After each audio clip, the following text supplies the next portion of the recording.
Hi అండి. Hello అందరికీ. పప్పు, ఆకుకూర అంటేనే మనకి ఎన్నో పోషకాలుంటాయి కదండీ! ఆ పోషకాలన్నీ పోకుండా ఉండాలి అంటే ఎక్కువ సేపు ఉడికించకుండా ఇలా ఒకసారి ట్రై చేసి చూడండి.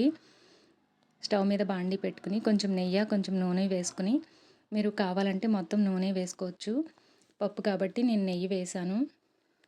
ఇలా వేసుకొని వేడెక్కిన తర్వాత వెల్లుల్లి రెబ్బలు, శనగపప్పు, మినపప్పు, జీలకర్ర, ఆవాలు, మెంతులు వేసుకొని కరివేపాకు, ఎండుమిర్చి కూడా వేసుకొని కట్ చేసిన ఉల్లిపాయ ముక్కలు, పచ్చిమిర్చి ముక్కలు కూడా వేసుకొని అవి కొంచెం వేగిన తర్వాత మనం కట్ చేసి ఉంచుకున్న చుక్క కూర కూడా వేసుకొని 2 మినిట్స్ పాటు మగ్గించుకోవాలి. ఇలా మగ్గిన తర్వాత కొంచెం పసుపు, 2 టీ స్పూన్స్ కారం, రుచికి సరిపడా ఉప్పు వేసుకొని ముందే ఉడికించి ఉంచుకున్న కందిపప్పును కూడా వేసుకొని కొంచెం నీళ్లు పోసుకొని 2-3 మినిట్స్ పాటు ఉడికించుకుని స్టవ్ ఆఫ్ చేసుకుని సర్వ్ చేసుకోవడమేనండి. చాలా బాగుంటుంది. ఇలా ఒకసారి ట్రై చేసి చూడండి. నచ్చితే లైక్ చేయండి.